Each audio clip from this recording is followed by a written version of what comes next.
Olá pessoal, nesse vídeo eu vou comentar alguns aspectos associados aos testes de hipóteses. Trata-se do chamado alfa ou significância e o erro, denominado de erro tipo 1. Para tratar desse assunto, preparei aqui um probleminha hipotético, cujo enunciado é esse aqui. Uma indústria vende determinado produto em frascos. Em cada frasco deve haver 100 gramas de produto. A cada lote produzido, retira-se uma amostra aleatória de 16 frascos para avaliação.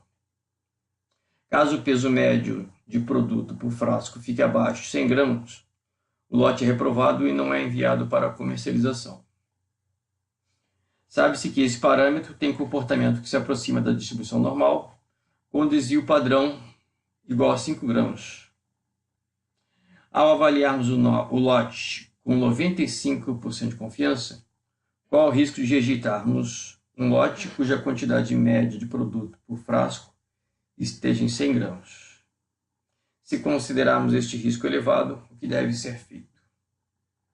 Bom, esse problema se trata de um teste de hipóteses típico.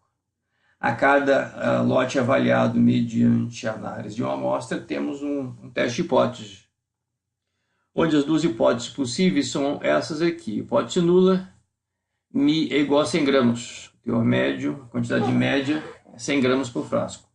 E a hipótese alternativa, a média é menor do que 100 gramas. Bom, todo teste de hipótese estatístico começa com a validação parcial da hipótese nula. E de acordo com o comportamento amostral, nós podemos rejeitar ou não a hipótese nula.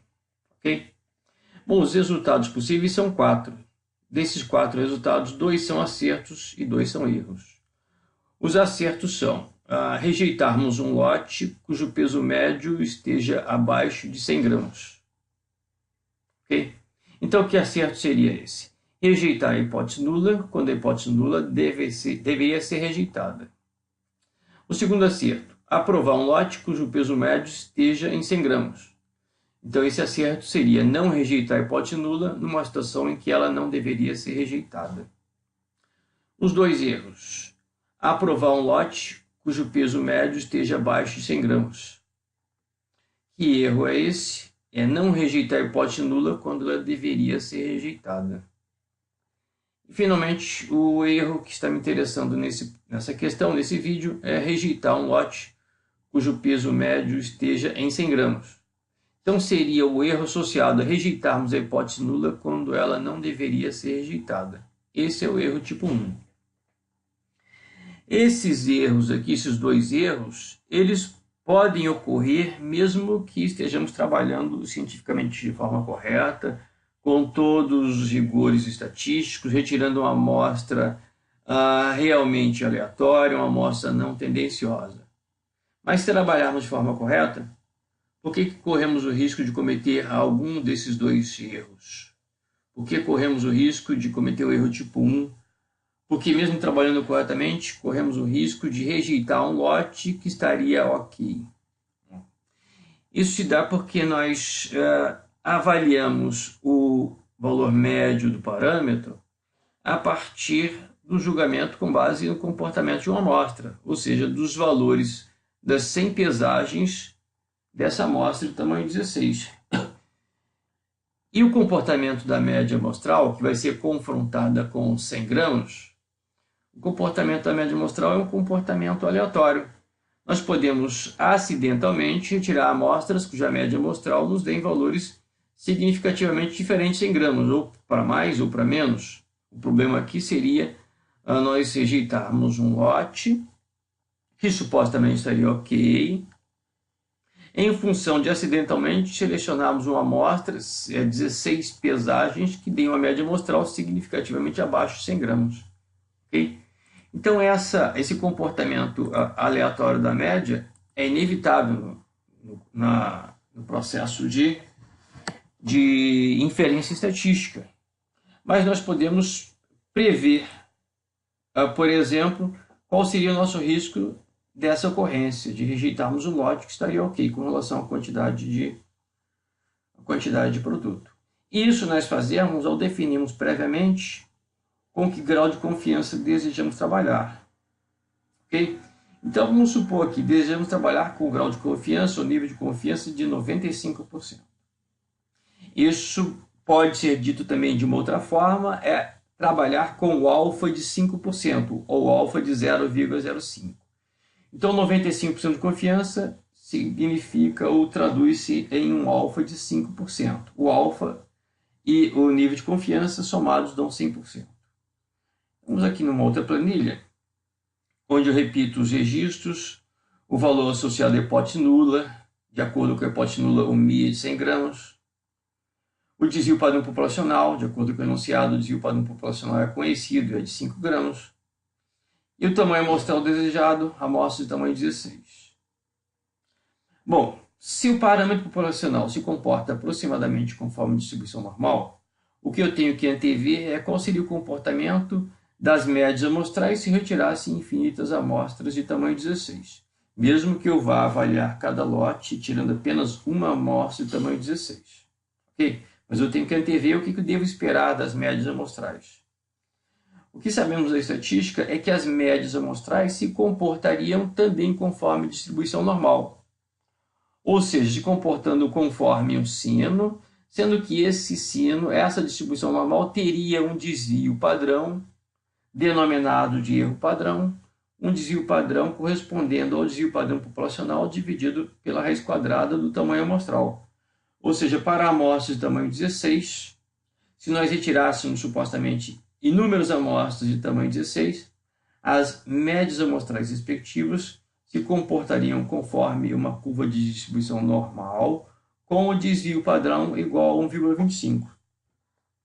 Então, 1,25 é o desvio padrão da curva das médias amostrais para determinado tamanho amostral. Ok? Então, quando trabalhamos com o desejo de termos um grau de confiança, um nível de confiança de 95%, significa que abaixo dessa nossa curva temos uma área de 100%.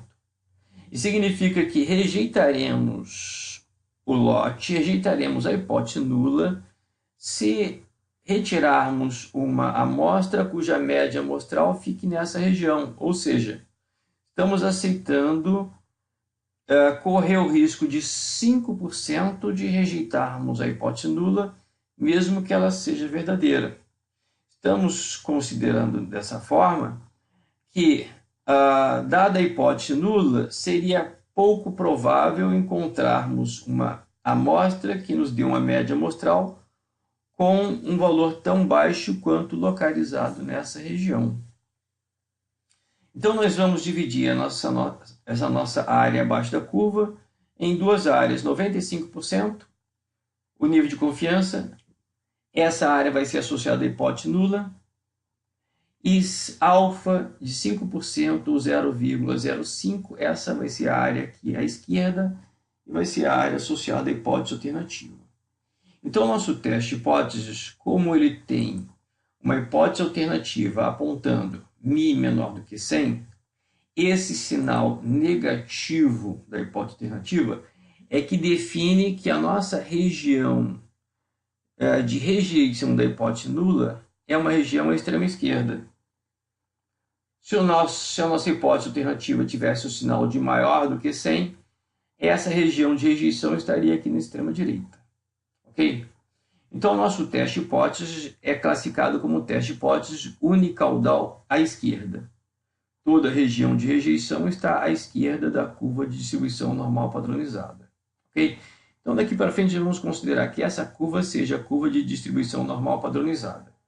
Então, os valores lidos aqui são valores de z. O centro tem o z igual a 0, valores negativos de z estão à esquerda, valores positivos de z estão à direita. Para nós, o que vai ser o z? Vai ser a medida da distância entre a média amostral, nós vamos retirar uma amostra de tamanho 16, vamos calcular a média amostral. Então, o z vai ser a distância entre a média amostral e a média associada à hipótese nula, 100 gramas, só que essa distância calculada em número de erros padrão, onde cada erro padrão tem um valor de 1,25. Ok? Estaremos, então, a princípio, considerando pouco provável encontrarmos amostras cuja média amostral fique tão baixa quanto valores que caiam nessa região. Traduzindo, valores de Z negativos e que caiam nessa região aqui à esquerda. Perfeito? Se nós trabalharmos com a curva de distribuição normal padronizada, e se nós previamente estabelecermos o alfa de 5%, essa área então tem o valor de 0,05, com o uso da tabela de distribuição normal padronizada, verificaremos facilmente que para o alfa de 0,05, este valor crítico aqui de Z seria de menos 1,645. Traduzindo para o nosso problema, nós vamos rejeitar o lote se nós retirarmos uma amostra aleatória tamanho 16, calcularmos a média amostral e essa média amostral ficar abaixo de 100, que é o valor associado à hipótese nula. Mas ficar abaixo de que modo? Se a média amostral ficar a 1,645 erros padrão abaixo de 100, ou até uma distância maior, 1,7, erros padrão, 1,8. Mas bastará então que a média amostral fique a 1,645 erros padrão abaixo de 100. Bastará isso para que rejeitemos a hipótese nula, ou seja, rejeitemos o lote. Ok? Então, quando definimos previamente que vamos trabalhar com 95% de confiança, isso significa que aceitamos, de forma implícita, correr esse risco de rejeitarmos um lote bom. Qual é o valor desse risco? 5%. Se esse risco nós considerarmos como alto, a nossa alternativa é aumentarmos o nível de confiança, ou seja, diminuirmos o alfa. Então, por exemplo, se nós consideramos que 5% é um risco muito alto, nós podemos trabalhar com um alfa menor do que 0,05. Nós podemos trabalhar com um alfa, por exemplo, de 0,01, o que significaria trabalharmos com 99% de confiança. Se trocássemos o alfa de 0,05 por 0,01, o valor crítico de Z passaria a ter um módulo bem maior do que 1,645. E aí, nessas condições, nós só rejeitaríamos o lote se a média amostral ficasse abaixo de 100 gramas e ficasse a uma distância de pelo menos 2,326 erros padrão.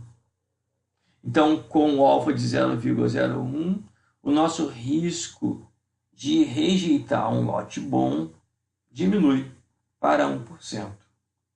Ok? Isso se traduz em trabalhar com um grau de confiança de 99%. O problema de nós rejeitarmos um lote bom é que este lote vai deixar de ser comercializado, vão haver custos associados à procura das eventuais causas de a quantidade de produto ter ficado abaixo de 100 gramas. Ok? Bom, voltando ao valor do alfa de 0,05, então nós já sabemos que está implícito corrermos um risco de cometermos o erro tipo 1, e esse risco é de 5%. Ok? Só para complementar um pouquinho, nós poderíamos aleatoriamente termos retirado uma amostra cuja média amostral tenha ficado em 95 gramas. 95 está abaixo de 100, mas a distância entre uma média amostral de 95 e o valor de 100 é uma distância significativa. Se nós calcularmos a distância entre 95 e 100 em número de erros padrão, chegaremos a uma distância de 4. Ou seja, uma média amostral de 95 gramas está a 4 erros padrão abaixo da média associada à hipótese nula. Um valor de Z de menos 4 cairia na região de H1, porque a fronteira entre a região de H1 e a região de H0 é o valor crítico de Z de menos 1,645. Ok?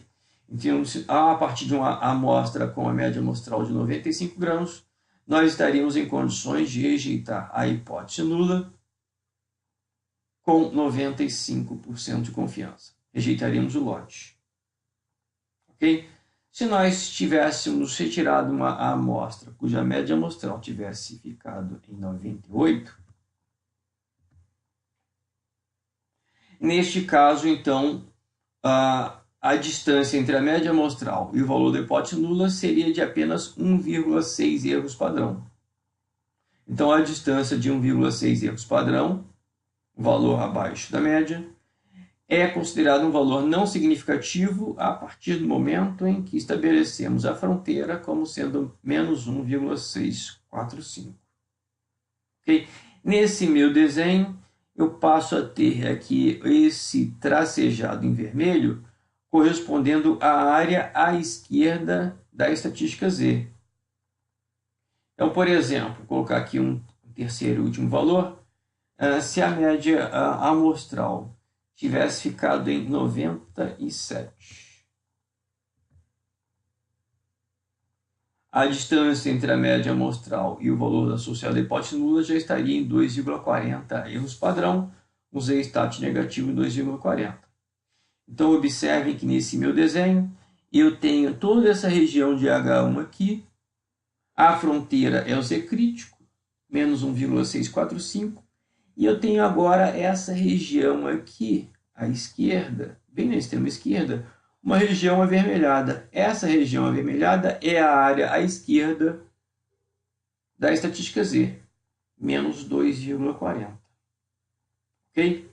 Essa área à esquerda da estatística Z, num teste unicaudal à esquerda, é conhecida como valor P, ou P-value.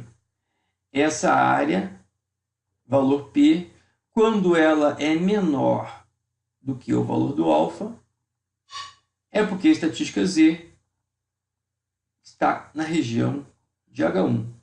Ok? Então, eu também posso avaliar meu teste hipóteses olhando o valor P. O valor P é uma medida de probabilidade. Quando é menor do que o alfa, eu rejeito a hipótese nula. Perfeito? Então, por enquanto é só. Um abraço.